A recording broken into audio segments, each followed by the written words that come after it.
আসসালামু আলাইকুম রহমতুল্লাহি ওয়া বারাকাতুহু। প্রিয় বন্ধুরা, আজকের ভিডিওতে আলোচনা করব যেসব কারণে অধিকাংশ নারীরাই জাহান্নামে যাবে।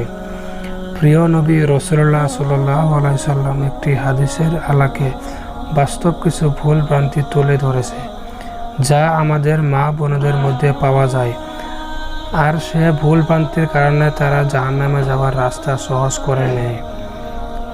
এই হাদিস মুবারক পাঠ করে মানুষ অনেক পেরেশান হয়ে যান, বিশেষ করে নারী সমাজ। এটা যেহেতু নবী করিম সাল্লাল্লাহু আলাইহি সাল্লামের বাণী, তাই চিন্তা হওয়াই কথা এবং মনে প্রশ্ন জায়গার কথা যে নারীরা এত বেশি পরিমাণে কেন জাহান্নামে যাবে। যে প্রশ্নটি রাসূলুল্লাহ সাল্লাল্লাহু আলাইহি সাল্লাম তখন জীবিত ছিলেন। এই কথা শোনার পর উপস্থিত নারীদের মধ্যে থেকে একজন নারী, যার নাম ছিল জাজলা, সে প্রশ্ন করল, ইয়া রাসূলুল্লাহ, আমাদের এই অবস্থা কেন জাহান্নামে আমরা বেশি সংখ্যায় যাব? রাসূলুল্লাহ সাল্লাল্লাহু আলাইহি সাল্লাম বললেন, কারণ তোমরা স্বামীর প্রতি অকৃতজ্ঞ ও বেশি বেশি অভিশাপ দাও।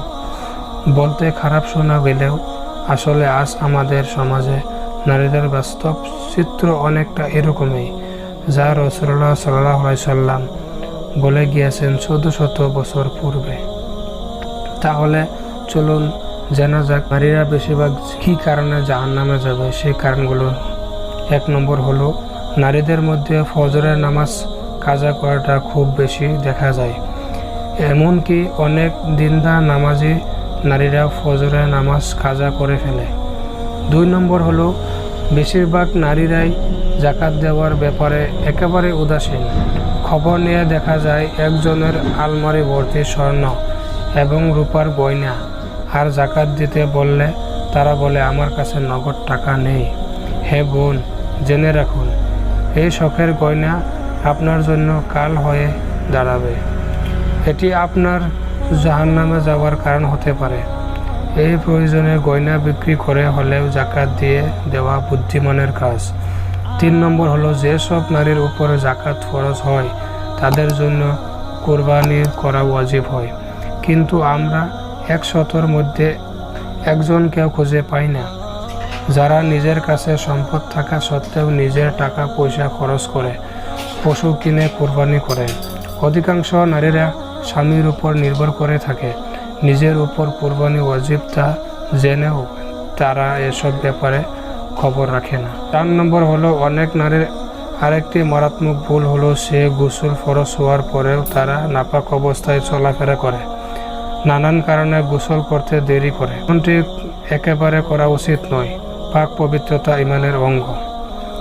অনেক নারীরা নেল পলিশ লাগাইয়া থাকেন, অথচ নেল পলিশ লাগানোর ফলে উজু হয় না। এই নেল পলিশ তুলতেও সময় লাগে, তাই অনেকে এই নেল পলিশের কারণে নামাজ ছেড়ে দেয়। আবার অনেকে নেল পলিশ না তুলে ওযু করে নামাজ আদায় করে। উভয়ই ক্ষতিকর। ফলে সে মূলত ওযু ছাড়া নামাজ পড়ল, কারণ যতক্ষণ নেল পলিশ না উঠবে ততক্ষণ ওযু হবে না, আর ওযু না হলে নামাজ হবে না। 6 নম্বর হলো অধিকাংশ নারী পর্দা করার ব্যাপারে উদাসীন, যা ভাষায় প্রকাশ করা অসম্ভব। কোনো বিষয়ের অনুষ্ঠানে গেলে তা ভালোভাবে হাড়ে হাড়ে টের পাওয়া যায়। বিশেষ করে আমাদের বাঙালি সংস্কৃতিতে 95% মুসলমানদের গায়ে হলুদের অনুষ্ঠানে বেপরদাগিরি আরও বেড়ে যায়। 7 নম্বর হলো 2 জন নারী যখন মিলিত হন তখন তাদের আলোচনার বিষয়বস্তু হয় 3য় জনের গীবত করা। আর অধিকাংশ নারীদের স্বভাবই এমন যে তারা কয়েকজন একত্র হয়ে কথা না বলে থাকতে পারে না, আর কথার বিষয়বস্তু হয়ে থাকে গীবত, অর্থাৎ পরনিন্দা করা। আর গীবত করতে করতে অনেক নারী জাহান্নামের দরজায় পৌঁছে যায়। এক বাদশাহর ঘটনা। তিনি ঘোষণা দিলেন, যদি কেউ চমৎকার করে মিথ্যা বলতে পারে তাকে পুরস্কার দেওয়া হবে। যে যত মনের মাধুরী মিশিয়ে মিথ্যা কথা বলতে পারবে তাকে শ্রেষ্ঠ পুরস্কার দেওয়া হবে। তখন সবাই মনের মাধুরী মিশিয়ে মিথ্যা গল্প বলতে আরম্ভ করল। অবশেষে একজন বলল, আমি এক জায়গায় অনেক নারীকে বসতে থাকতে দেখলাম, কিন্তু সেখানে সবাই চুপচাপ। তারা কেউ কারোর সঙ্গে কথা বলছেন না। তখন বাদশা উচ্চ স্তরে হেসে উঠলেন এবং বললেন, যত মিথ্যা গল্প বলা হয়েছে তার মধ্যে ওই গল্পটি সর্বশ্রেষ্ঠ। কেননা নারীরা চুপচাপ এক জায়গায় কখনোই বসে থাকে না, তারা অবশ্যই একে অপরের শিকায়ত করতেই থাকে।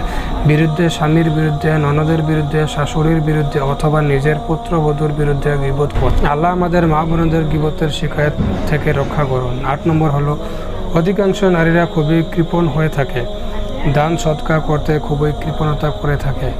যদি নারীরা বেশি বেশি সৎকা করে তাহলে আল্লাহ তাদেরকে জাহান্নামের আগুন থেকে বাঁচিয়ে দেবে। 9 নম্বর হলো, এছাড়া নারী রাগের মাথায় অনেক কুফরি কালাম উচ্চারণ করে, এমন কথা বলে দেয় যার ফলে মানুষ ঈমান হারা হয়ে যায়।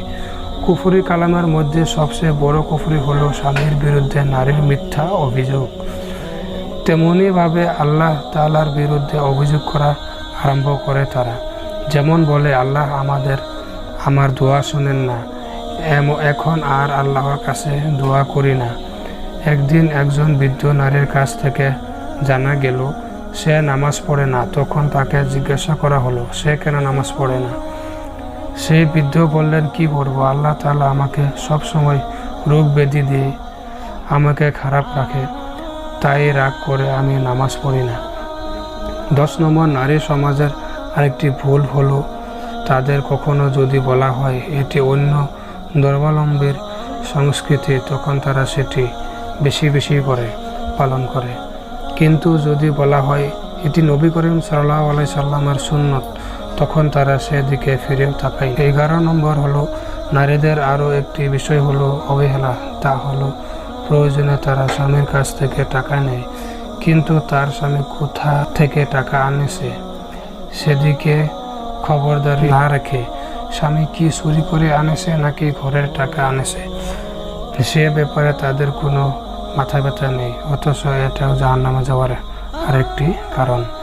12 নম্বর হলো, আল্লাহ তাআলা কোনো নারীকে যদি ভালো করে জন্ম দেন ও পিতা যদি ধনী হন এবং তার চেহারা সুন্দর হয়, তখন সে এতটাই বেপরোয়া ও অহংকারী হয়ে ওঠে যে তার সামনে অন্য কোনো নারীর সুনাম করলে সে বরদাস্ত করতে পারে না। আর অহংকার একজন নারীকে জাহান্নামে পৌঁছে দেওয়ার জন্যই যথেষ্ট। 13 নম্বর হলো, অধিকাংশ নারী কুধারণার রোগী হয়ে থাকেন, আর সামান্য সন্দেহ থেকে কুধারণা, আর সে কুধারণা থেকে মিথ্যা অপরাধের মতো করিয়া গুনাহে লিপ্ত হয়ে যান, যা জাহান্নামে নিয়ে যাওয়ার মতো আরেকটি কারণ। 14 নম্বর, আজকাল যে বিষয়টি সবচেয়ে বেশি দেখা যায় তা হলো কোনো কারণে স্বামীর সঙ্গে জড়গা হলে স্বামীকে এমনভাবে রাগান্বিত করে কথা বলে যাতে স্বামীও প্রকাশ্য কিংবা গোপন এমন বাক্য বলে দেয় যাতে তালাক হয়, আর তালাক হয়ে যাওয়ার পরও সে স্বামীর সঙ্গে সংসার করতে থাকে, যা ইসলামে অত্যন্ত মারাত্মক হারাম কাজ। আল্লাহ আমাদের বদমেজাজের হাত থেকে রক্ষা করুন। 15 নম্বর হলো, তাছাড়া অধিকাংশ নারীর নেক আমলে দেখা যায় শুধুমাত্র লোক দেখানো। কোনো পুত্রবধূ আমল করে শাশুড়ির ভয় কিংবা লোকে কি বলবে এ ভয়ে আমল করে। যেখানে আল্লাহর ভয় থাকে না, আল্লাহর সন্তুষ্টির নিয়ত থাকে না, আর যার ফলে তার আমলের খাতা শূন্য হয়ে যায়। নবী করিম সাল্লাল্লাহু আলাইহি সাল্লাম ইরশাদ করেন, 99 জন নারীর মধ্যে একজন নারী শুধু জান্নাতে যাবে আর বাকি সবাই জাহান্নামে যাবে। এই হাদিসের আলোকে যা আলোচনা করা হলো তা নারীদের জন্য খুবই জরুরি। আশা করি সব নারী উক্ত বিষয়গুলো গুরুত্বের সঙ্গে গ্রহণ করবেন। আল্লাহ আমাদের সৎ পথে চলার তৌফিক দান করুন। আমিন।